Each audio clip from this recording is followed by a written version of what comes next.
1900 শতকে প্রতিষ্ঠিত এই বাড়িটি ছিল তৎকালীন জমিদার পরিবারের ক্ষমতা ও ঐশ্বর্যের প্রতীক। দেশভাগ, জমিদারি প্রথার বিলুপ্তি সবকিছু বদলে দিল।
আমি এখন দাঁড়িয়ে আছি টাঙ্গাইলের নাগরপুর উপজেলার পাকুটিয়া জমিদার বাড়ির সামনে।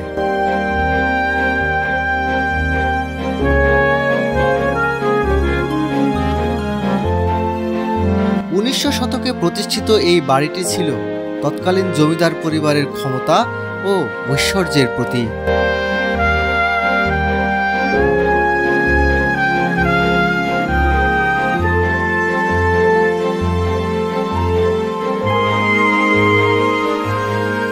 দৃষ্টিনন্দন ইউরোপীয় ও ভারতীয় স্থাপত্যের মিশ্রণে নির্মিত এই প্রাসাদে রয়েছে সুদৃশ্য দালান, প্রশস্ত বারান্দা এবং চমৎকার কারুকাজ।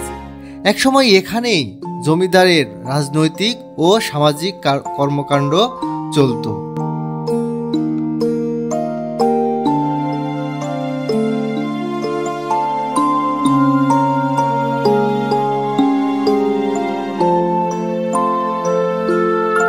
আজ এটি ইতিহাসপ্রেমী এবং ভ্রমণ পিপাসুদের জন্য এক আকর্ষণীয় গন্তব্য।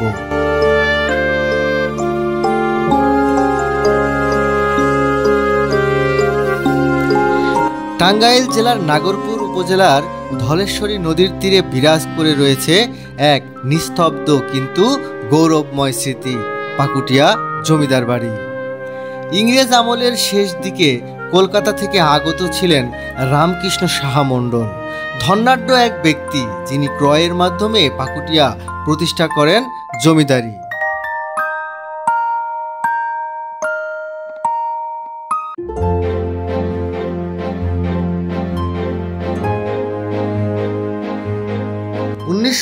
সালে তিনি তার পরিবারের সদস্যদের জন্য পাশাপাশি তৈরি করেন একই নকশার 3টি ভবন, যা পরে 3 তরফ বা 3 মহলা নামেও পরিচিত ছিল।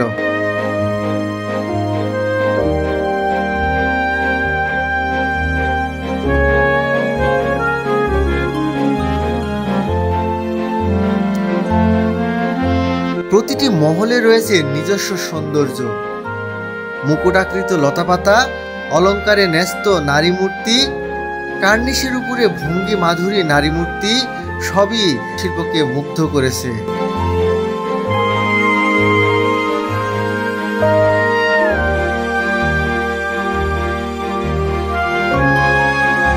তিন ভবনের সামনে দেখা যায় 3টি নাট মন্দির এবং মাঝখানে একটি দ্বিতল নাচঘর, যা জমিদার পরিবারের উৎসব সাংস্কৃতিক কর্মস্থল ছিল। 1916 সালে স্থাপন করা হয় বৃন্দাবন চন্দ্র রাধা গোবিন্দ উচ্চ বিদ্যালয়, যা স্মরণে রেখে পিতা ও কাকাকে একটি প্রতিষ্ঠান করে জমিদার পরিবারের উত্তরসূরিরা।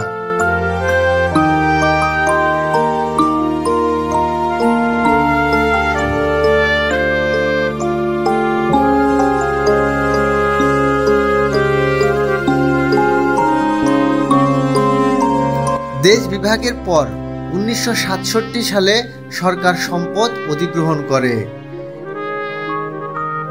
এবং মূল ভবনে গড়ে তোলা হয় বিসিআরজি ডিগ্রি কলেজ, যা আজও এখানে প্রতিষ্ঠিত রয়েছে। তবে সময়ের দাবিতে আজ প্রাসাদগুলো নানা পর্যায়ে অবহেলায় পড়ে কারুকাজ বিবর্ণ, তবু নির্মল প্রতিভার ছাপ আজও স্পষ্ট।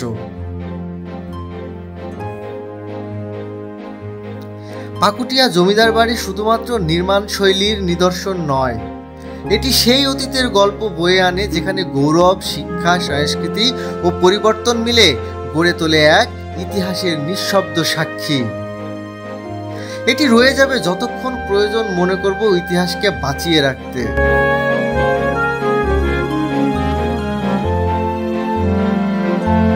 পাকুটিয়া জমিদার পরিবার নামটি একসময় ছিল গর্বের প্রতীক।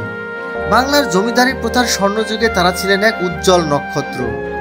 সোনালী ভোরের মতো উদিত হয়েছিল তাদের প্রভাব, ব্যবসা, রাজত্ব আর প্রাসাদের প্রতি কৃতিত্বে গড়ে উঠেছিল এক রাজকীয় ঐতিহ্য। তাদের নামের সাথে মিশে আছে দান, দক্ষিণা, সমাজ কল্যাণ, মন্দির ও মসজিদের পৃষ্ঠপোষকতা, শিক্ষা প্রতিষ্ঠানের প্রতিষ্ঠা। তারা ছিলেন শুধু জমিদার নন, ছিলেন সমাজের কর্ণধার, সংস্কৃতির অভিভাবক। এই প্রাসাদগুলোর দিকে একবার তাকান, যেন ইতিহাসের মূর্ত প্রতীক। ইটের দেয়াল, খিলান, অলঙ্কৃত জানালা এবং ইউরোপীয় নকশার ছোঁয়া সবকিছু মিলে যেন শিল্পের এক অনন্য সৃষ্টি। প্রবেশদ্বার পেরুলেই দেখা মেলে বিশাল উঠান, রাজকীয় বারান্দা, অতিথিশালা, পুকুরঘাট, প্রতিটি স্থাপনা যেন বলে যায় এক একটি গল্প। প্রাসাদের প্রতিটি দেয়াল যেন গুনগুন করে সেই দিনগুলোর কথা, যখন জমিদার পরিবার রাজকীয় পোশাকে অতিথিদের অভ্যর্থনা করত।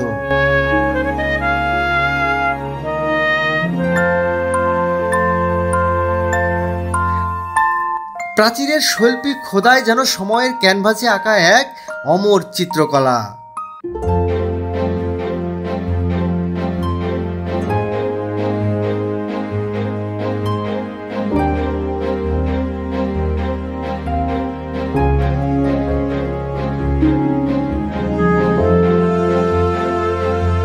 কিন্তু সময় বড় নিষ্ঠুর।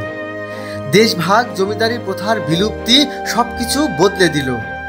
যে প্রাসাদে একদিন জমিদারদের কোলাহল, অতিথিদের পদচারণা ছিল, সেখানে নেমে এলো নীরবতা।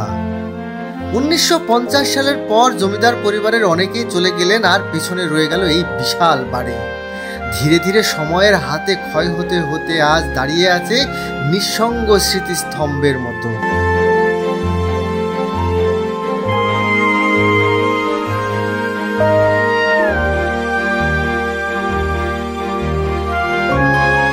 পাকুটিয়া জমিদার বাড়ি শুধু একটি প্রাসাদ নয়, এটি এক সময়ের জীবন্ত দলিল।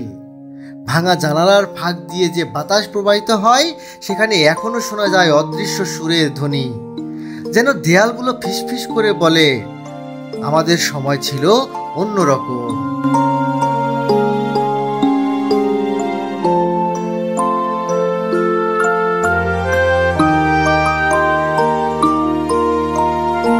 আজ যখন আমরা ইতিহাসকে ছুঁতে চাই, তখন পাকুটিয়ার দিকে একবার তাকানো উচিত। কারণ সময় চলে যায়, মানুষ ভুলে যায়, কিন্তু ইতিহাস সে চিরকাল বেঁচে থাকে।